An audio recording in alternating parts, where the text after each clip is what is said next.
Здравейте на всички! Подготовка за есента вече е в разгара си. Време е за нови форми, ново вдъхновение и много уют. Днес изваждам от калъпите първите есени модели.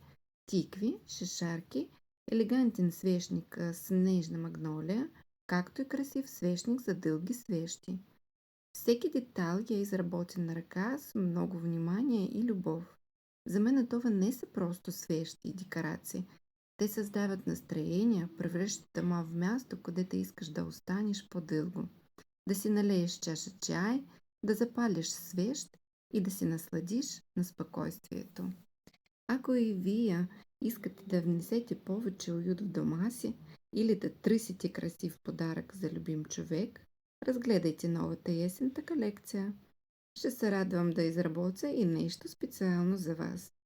Благодаря, че сте тук и подкрепите речната изработка.